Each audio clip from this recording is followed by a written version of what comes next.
அப்படிலாம் எதிர்பார்த்து வந்தீங்களா? இவ்வளோ இப்படியெல்லாம் இருக்குன்னு சொல்லி எதிர்பார்க்கல. ஆனால் சந்தோஷமாக இருக்குது பார்க்குறேன். சரி, பாடல் தெரிவு செய்திருக்கீங்க. யாராவது உதவுனாங்களா பாடல் தெரிவு செய்யும்போது? ஃப்ரெண்ட்ஸ் எல்லாம் சொன்னாங்க.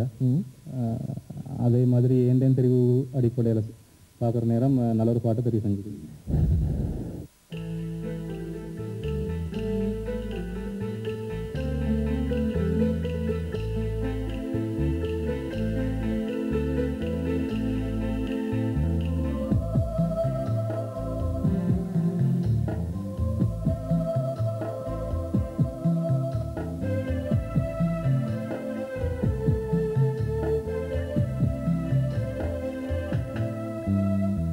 காதல் வெண்ணிலா கையில் சேருமா சொல்லு பூங்காற்றே, நீ சொல்லு பூங்காற்றே, இமையாக நானும் இருப்பேன், இமைக்காமல் பார்த்து ரசிப்பேன், பல ஜென்மம் நான் எடுப்பேன், உனக்காக காத்திருப்பேன்.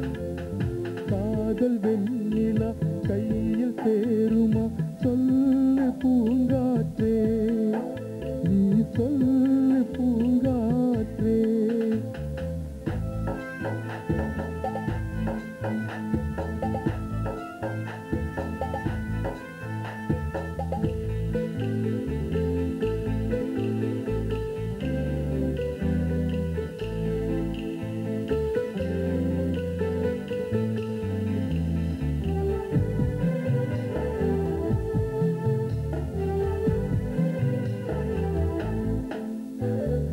வானத்து நிலவாய் நீ இருந்தால் உனக்கு பதில் நான் தேய்ந்திடுவேன், தீபத்தை போலே நீ இருந்தால் உனக்கு பதில் நான் உருகிடுவேன், பூவனம் போலே நீ இருந்தால் பூவுக்கு பதில் நான் உதிர்ந்திடுவேன்.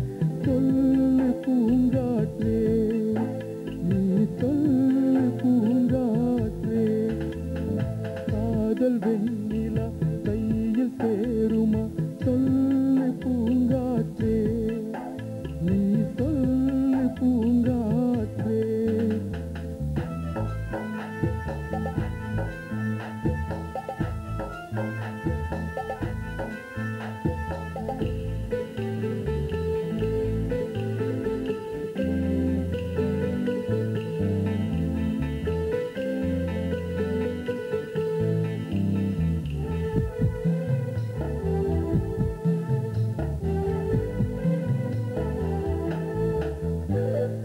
ஓவியம் போல் உன்னை வரைந்திடவே உதிரம் கொண்டு நிறம் எடுப்பேன், சிலையென உன்னை செதுக்கிடவே இமைகள் என்னும் மொழி எடுப்பேன், கவிதையை போல் உன்னை எழுதிடவே உயிருக்குள் இருந்து சொல்லெடுப்பேன். சொல்லு பூங்காற்றே, நீ சொல்லு பூங்காற்றே. காதல் வெண்ணிலா கையில் சேருமா சொல்லு பூங்காற்றே, நீ சொல்லு பூங்காற்றே, இமையாக நானும் இருப்பேன், இமைக்காமல் பார்த்து ரசிப்பேன், பல ஜென்மம் நான் எடுப்பேன், உனக்காக காத்திருப்பேன். காதல் வெண்ணிலா கையில் சேருமா சொல்லு பூங்காற்றே, நீ சொல்லு பூங்காற்றே.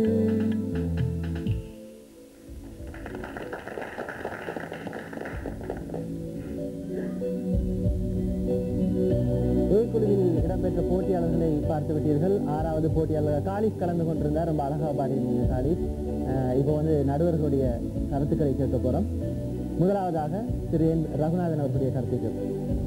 காலிஸ் நல்ல பாடலை தெரிவு செய்து தாளம் நல்லா இருந்தது. அந்த பாடலில் கொஞ்சம் உறுதிப்பட்டார். இன்னும் கொஞ்சம் நீங்கள் அந்த பாடலை கேட்டு ஃபீல் பண்ணி சரியான அழுத்தமாக பாடுங்க, கொஞ்சம் மேலாக பாடுங்க. கேட்பதற்கு நல்லா இருந்தது. இன்னும் ப்ராக்டிஸ் பண்ணுவோம், நல்லா இருந்தது. வாழ்த்துக்கள். அடுத்ததாக டாக்டர் சண்முகியாடியோட கருத்தை கேட்போம். ரொம்ப நல்லா பாடினீங்க. Very very neat singing. பர்ஃபெக்டாக அந்த எந்த குறையும் சொல்ல முடியல. நெகட்டிவ் பாயிண்ட்னு சொல்லணும்னு இருந்ததுன்னா ஃபீலிங்ஸ் இன்னும் கூட ஜாஸ்தி இருக்கணும். ஐ திங்க் ஒரு பாடணுமேனு வந்து பாடுற மாதிரி பாடுறீங்க. நீ பாடுனீங்கன்னா இன்னும் சூட்டபிளாக இருந்திருக்கும். ஒரு ஹிந்தி பாடுற வந்து ஒரு தமிழ் பாட்டை பாடுற மாதிரி இருந்துச்சு. உங்களுக்கு அந்த முகமது ராஃபி அவங்களோட வாய்ஸ் ஸ்டைல் எனக்கு தெரியுது. அப்படி நான் ஹிந்தி பாடல் கூட கேட்பேன், ரசிப்பேன். அப்போ அந்த வாய்ஸ் டச் உங்களுக்கு இருக்குது. நீங்கள் ஹிந்தி பாடல் எடுத்து பாடுறதுல பெஸ்ட்டாக வரும்னு நினைக்கிறேன். நல்ல ஒரு பாடக்கூடிய எல்லா அம்சங்களும் உங்கள்கிட்ட இருக்குது. ஸ்டேஜ் லுக் எல்லாம் பார்க்க நல்ல திருப்தியாக இருக்குது. நீங்கள் நல்லா வரலாம். உதித் நாராயண் அவங்களோட பாட்டுகள் எடுத்து நீங்கள் செலக்ட் பண்ணி பாடுனா இன்னும் உங்களுக்கு சூட்டபிளாக இருந்திருக்குன்னு நினைக்கிறேன்.